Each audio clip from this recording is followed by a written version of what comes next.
Muito obrigado, Sr. Presidente. Os meus cumprimentos ao Sr. Engenheiro João Cravinho e o agradecimento pela contribuição que deu a esta Comissão. O Sr. Engenheiro falou tantas coisas, eu procurei sistematizar aqui o melhor possível as questões que quero suscitar para ser precisamente telegráfico.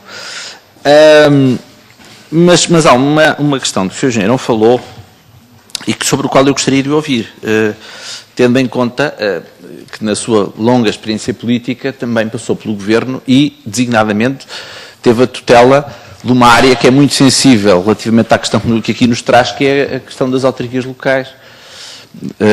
E isto relaciona-se com as inspeções feitas das autarquias locais. Eu devo dizer que das audições que já aqui fizemos e que ouvimos inspeções, e designadamente ouvimos o atual responsável pela Inspeção-Geral das Autarquias Locais, que há uns anos atrás se chamava IGAT, se não estou em erro, e devo dizer que fiquei com algum desconforto relativamente à forma como nos foi descrito o funcionamento das inspeções, que nos levou à conclusão de que há uma enorme ineficiência nesse mecanismo.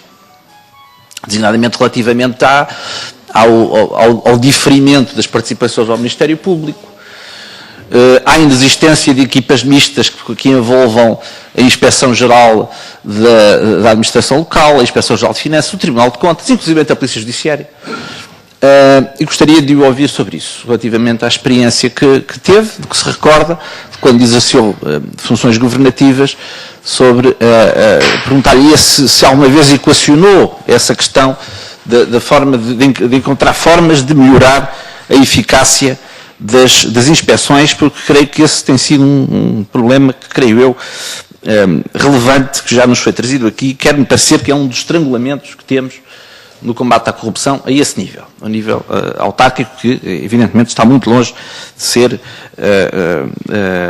eu creio que não se deve dramatizar excessivamente a questão das autarquias locais como se a corrupção fosse exclusiva das autarquias locais. Não é isso, mas de facto é reconhecidamente um problema sensível e creio que este das inspeções é manifestamente, do meu ponto de vista, um problema sensível e não resolvido. Agora, sobre questões que o Sr. Engenheiro João Cravinho aqui colocou, eu queria dizer que, ironicamente, nós tivemos aqui hoje o professor Boaventura de Sousa Santos a dizer-nos, senhores deputados, isto não é um problema de leis, as leis que temos são muitas e boas, o problema é outro. Curiosamente, o Sr. João Cravinho chegou aqui e a primeira coisa que nos disse é que tínhamos que fazer uma lei quadro. Eu confesso-lhe o meu ceticismo relativamente às grandes leis quadros. Eu creio que há aí um certo, não me verá mal, um certo revivalismo napoleónico das grandes codificações, que creio que está razoavelmente em crise, e creio que o tempo que levaríamos a procurar fazer uma grande lei quadro, poderíamos aproveitá-lo a aperfeiçoar as leis que temos e que algumas delas poderão manifestamente carecer de alguns ajustamentos. E, portanto, queria só manifestar o meu ceticismo relativamente ao valor acrescentado que nos poderia trazer a lei quadro que o Sr. Engenheiro aqui nos propôs.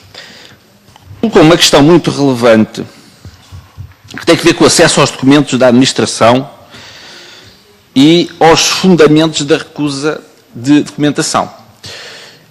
E aí, Sr. Engenheiro, eu creio que, de facto, é um problema sério que temos de refletir, porque o nosso maior problema, mais uma vez, creio que não está na legislação, está na recusa de fornecimento de informação sem qualquer fundamento legal.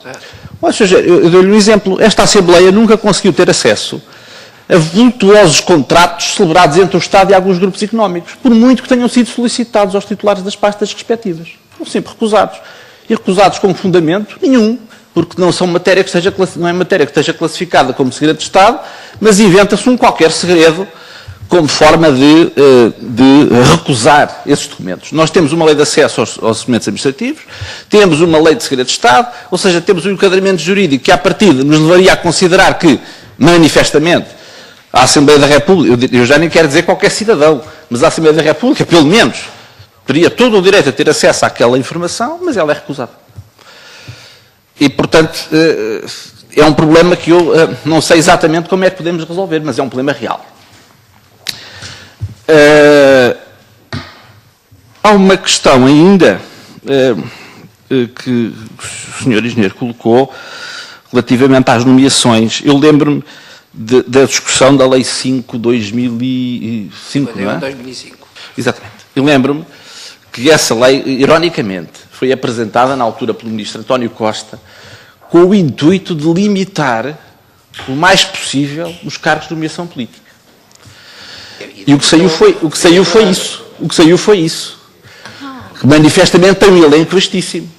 Designadamente, enfim, quando se entra então aí pela área da saúde, manifestamente é um elenco vastíssimo. Ou seja, mas o problema nem é só... O problema é que depois dessa lei abriram-se tantas exceções que nós vamos ver a cada setor da administração pública e vemos, por exemplo, na educação, é tudo nomeações políticas. Na saúde é tudo nomeações políticas. Ou seja, há para além da lei de 5/2002, que creio que já está, de 2005, cujo elenco, concordo plenamente consigo, é excessivamente vasto. Depois há toda uma série de legislação especial que torna então o elenco vastíssimo. E Sr. Engenheiro, creio que esse é um problema muito sério para o Estado de Direito, a possibilidade do poder político que estiver de proceder a um conjunto, enfim, a milhares de nomeações para todos os lugares da administração pública, quer cargos nacionais, quer também nomeações em cargos internacionais, nos casos para promover alguém, noutros casos para ver alguém longe. Mas, de facto, é um problema real. E que nós também, creio que podíamos, nesta comissão, procurar equacionar a forma de resolver isto. Eu vou terminar, mas tenho ainda duas questões concretas. Sobre o enriquecimento ilícito ou injustificado, nós temos aqui um problema, por ironia, temos andado aqui às avessas, porque a primeira vez que o PCP apresentou um projeto sobre esta matéria chamou-lhe enriquecimento injustificado, porque era assim que, na ordem jurídica de Macau, se chamava quando foi introduzido. Mas nessa altura a gente falava de enriquecimento ilícito, de tal forma que, para que as pessoas percebessem do que é que estávamos a falar, quando o reapresentámos nesta legislatura chamámos-lhe ilícito, e agora toda a gente começa a chamar e justificar.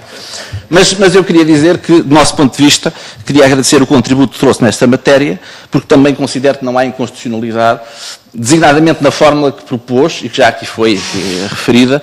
Eu creio que vale a pena encontrar uma fórmula, essa é uma fórmula possível, a nossa ia um pouco mais longe, mas creio que devemos fazer um grande esforço para encontrar um consenso nessa matéria. E a última questão que lhe queria colocar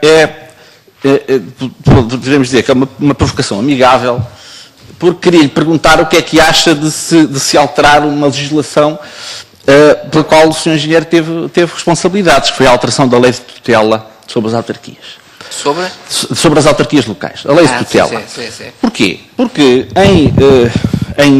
precisamente em 96, quando o Sr. Engenheiro era membro do Governo, foi feita uma alteração à lei de tutela que limitou os casos de perda de mandato.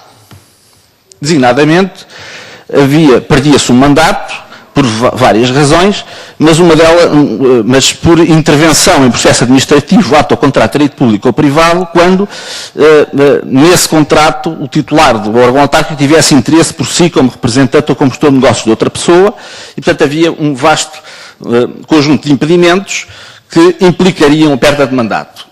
Basicamente, tratar-se-ia de intervir em contratos nos quais houvesse algum interesse, ou do próprio, ou de algum familiar. E esta alteração foi feita, este número foi suprimido e foi substituído por uma formulação em que incorria em perda de mandato alguém que interviesse num processo relativamente ao qual se verifica impedimento legal visando a obtenção de vantagem patrimonial, para si ou para outrem. O que acontece é que nós hoje assistimos a situações em que autarcas intervêm em decisões que têm a ver até com familiares diretos, simplesmente não se prova a existência dessa vantagem patrimonial e as coisas passam. E eu queria dizer que nós, da reflexão que estamos a fazer, estamos a ponderar, propor a alteração desta norma, porque quer-nos parecer que ela tem tido uma aplicação, tem tido efeitos perversos, que não são bons. E, nesse sentido, a provocação amigável que lhe faço é o que é que acha nós propormos a alteração desta legislação por forma a corrigir efeitos que admito que não tenham sido pretendidos, mas são efeitos reais e negativos do nosso ponto de vista. Muito obrigado.